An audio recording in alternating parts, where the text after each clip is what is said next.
I thought it was a really very, very interesting game.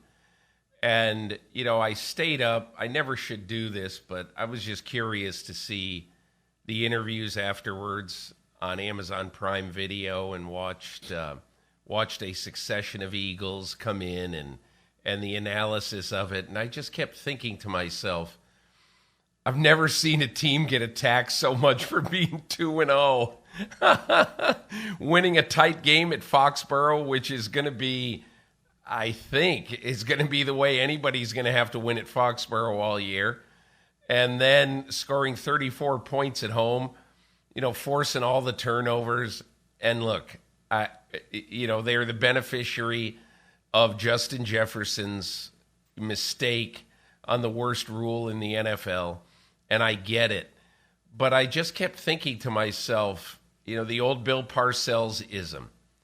You never pick up the next year where you finished off the last year. And that's what it is with the Philadelphia Eagles. It's not the prettiest football. And there are things that my favorite cliche now in football is, we got to get these things cleaned up. And look, they're going to be better. I think Jalen Hurts is still a terrific quarterback, and I think the Eagles are going to be fine. And I'm not sure I can say the same thing for the Minnesota Vikings. Mike, 8 quarters of play so far this year, and they have lost 6 fumbles.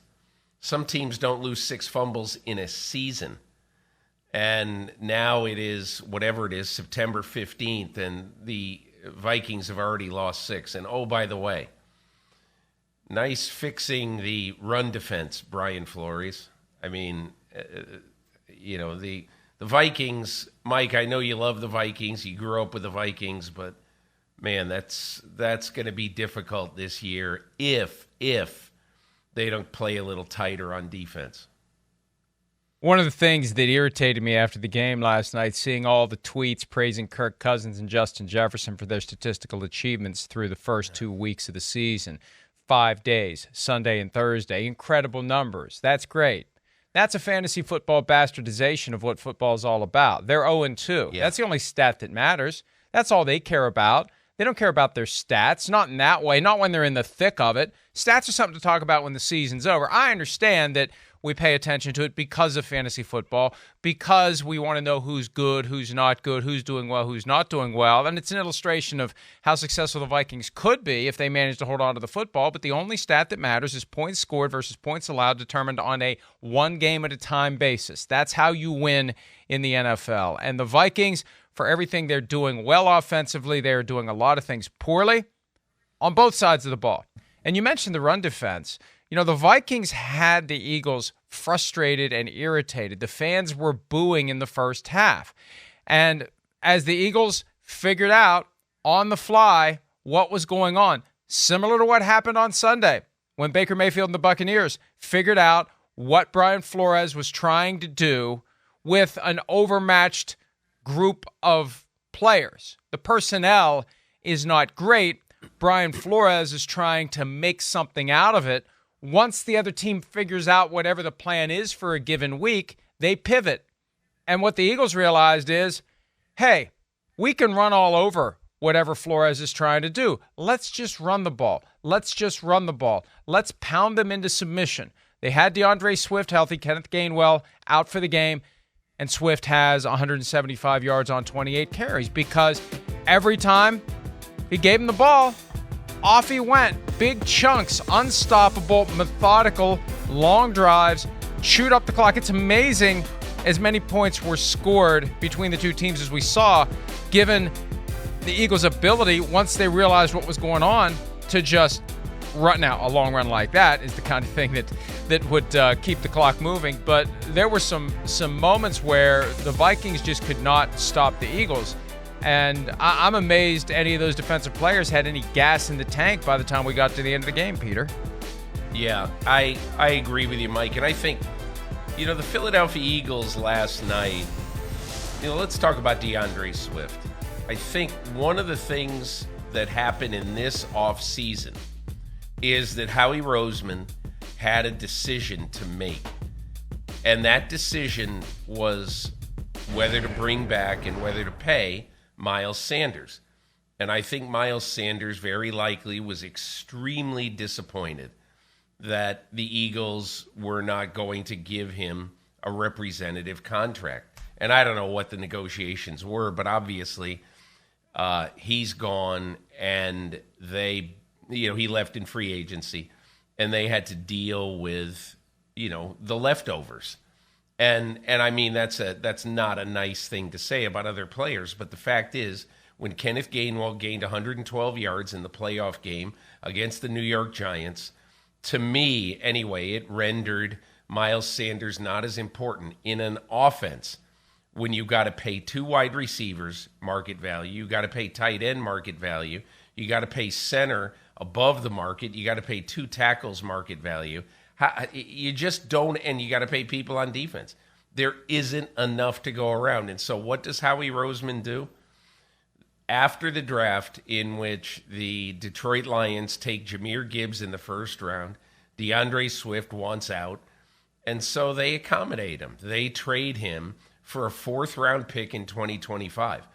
Now, Mike, so when you trade a player a year down the road, that devalues that pick approximately 1 round. That is in the eye of the way that NFL teams consider the devaluation of picks a year out into the future.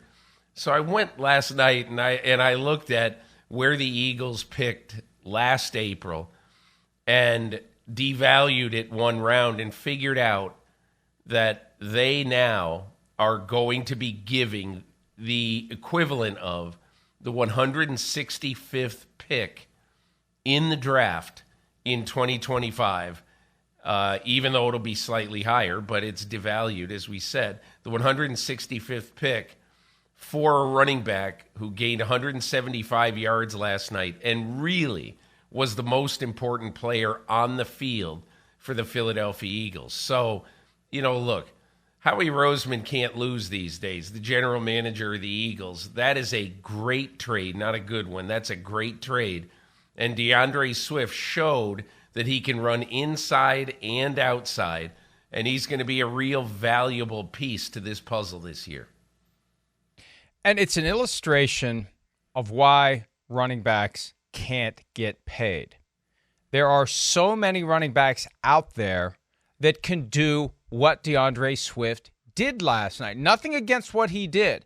When you have that great offensive line, tackle to tackle, when they are opening gigantic holes, this was something that dawned on me 20 years ago when we used to go to all the West Virginia home games. Every year, there was a player in the backfield who was gaining over 1,200 yards on the ground. And it's like, West Virginia's got one, Pitt's got one, Ohio State's got one. Every major college has a running back who you could put on an NFL team if you block for him in open holes, if you trust him to hold on to the football, and if you can count on him in pass protection, he can be an NFL caliber running back. So when Miles Sanders becomes a free agent and signs a 4-year, $25.4 million contract with an average salary of $6.3 million per year, and you can put together a trio, Gainwell, well, it's actually 4, Gainwell, DeAndre Swift, Boston Scott, and Rashad Penny, you're saving money by doing that. Right. You're making the smart move from an analytical perspective. That's the way it works. That's why I kind of thought maybe the Eagles would be lurking for Jonathan Taylor because they got this revolving door of no real star running back. You don't need Jonathan Taylor when you have DeAndre Swift. And Boston Scott was doing well last night. And Rashad Penny came in, and but for the fact that he had a blatant hold in pass protection, he was moving the ball when he had opportunities to do so. So that's why great running backs can't get paid. There are too many good running backs to justify putting all your eggs in one basket. The smart move by a team, any team, every team, is spread those dollars around and trust the fact that if we invest in the offensive line, we can find plenty of guys who can be great when their number is called.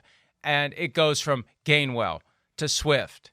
And there'll be a Rashad Penny game one of these weeks, potentially, depending upon injuries. That's just the way it works. And the Eagles have worked it to perfection. They're allocating their resources to the positions where there is what they call surplus value. There is no surplus value at running back because there are too many running backs. That's the core of the problem. And there was a lot of consternation back in July and August. It's not going to change, Peter. As evidenced by what we saw last night, it's not going to change. I don't see any reason why it would. And Mike, we're watching the end of the first half. And so I went back at halftime.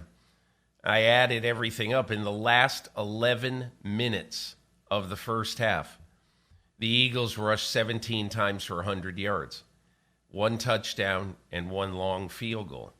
So, if you're the Philadelphia Eagles and you are able to get that sort of advantage out of your running game, I can see why.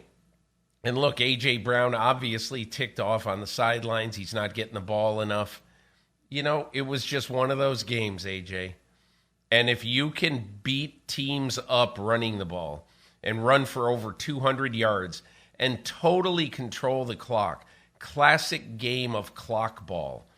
If you can do that, why wouldn't you do it? And so it was smart allocation of their offensive playmakers. There will be a time that A.J. Brown gets his 6 for 140 and 2 touchdowns. That's going to happen.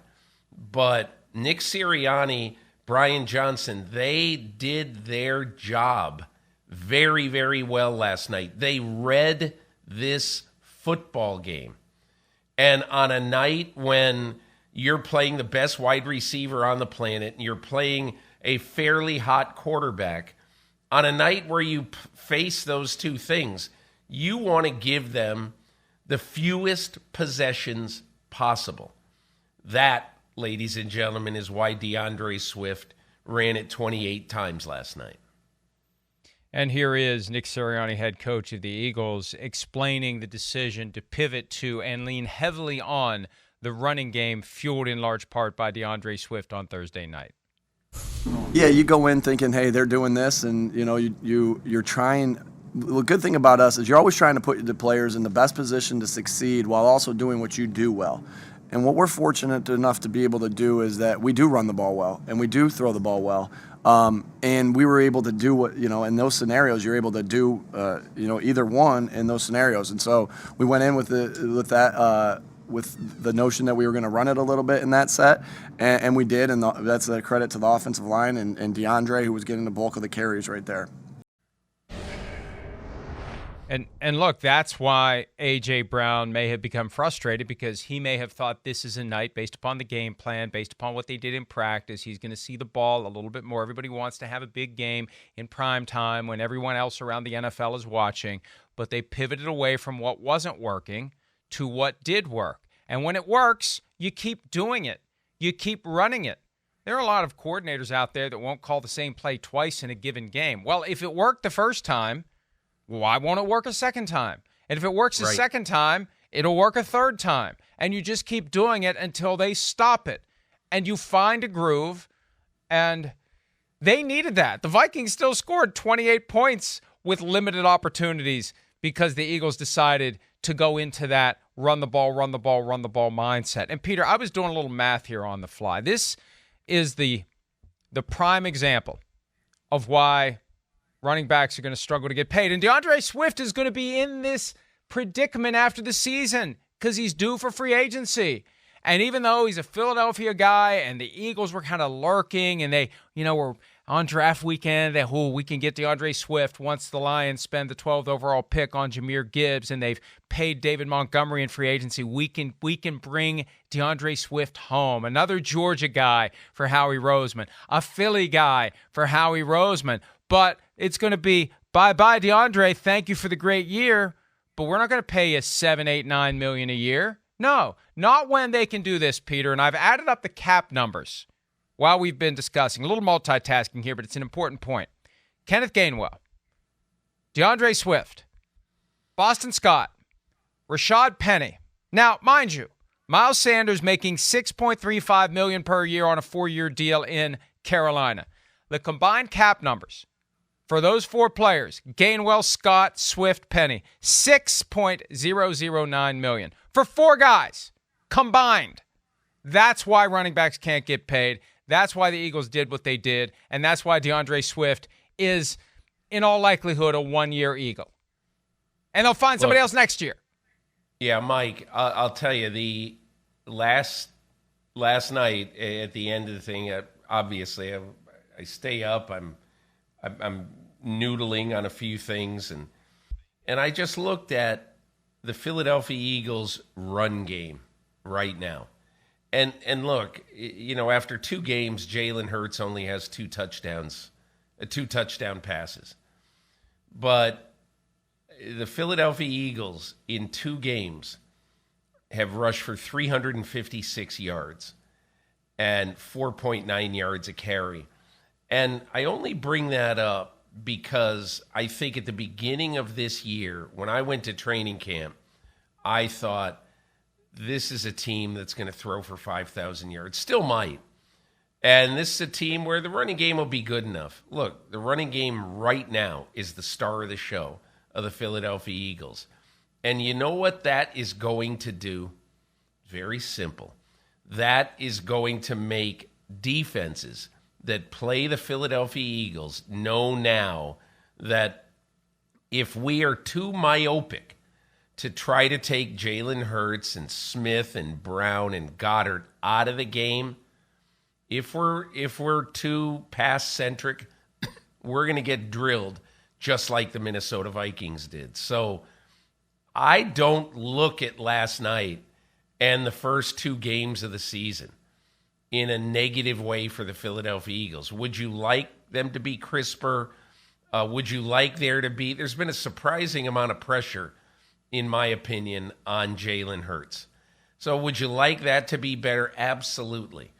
But I look at this as much more of a positive, that they have now developed a better running game through 2 games this year than they did at any consistent point last year.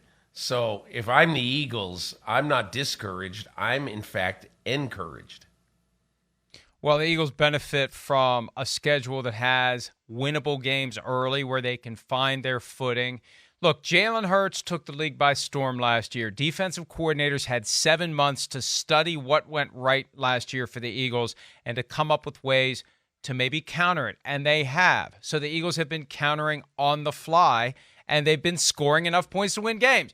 Oh, Jalen Hurts may not be the fantasy football darling this year. Doesn't matter. That's all fugazi. That's all Coke and fries. The hamburger is winning games, and the Eagles are winning games. And, yeah, A.J. Brown may be frustrated, and Jalen Hurts may not be on the track he was last year with his touchdowns and his yards, whatever. They're winning games. Now, the effort to counter the Eagles, Peter, did not include, so far, an effective effort to counter the play that accidentally ended up in the rule book that the Eagles took advantage of last year. And I still think it's our fault because we talked about it the morning after the Thursday night game between the Eagles and the Texans, how it's no longer against the rules to push a runner from behind. It quietly exited the rule book in 2006. And last year, the Eagles, the light went on. Line up that way. Jam the guy from behind. The physics will propel the guy into the end zone. And we saw that over and over again last night. Couple of touchdowns that way. Short yardage, 4th down that way. It's boring. It's ugly. But as long as it's in the rule book, why wouldn't you do it if you can do it? And if you're not doing it, why aren't you doing it? It works. And maybe the Eagles are the only ones who can work it to perfection. Regardless, it works. And until it's taken out of the rule book, we're going to see that ugly scrum where the green helmets push the other colored helmets forward and they get the yardage they're trying to gain. Hi, it's Mike Florio. Thanks for watching PFT on YouTube. Hit subscribe for the latest news and analysis from Pro Football Talk.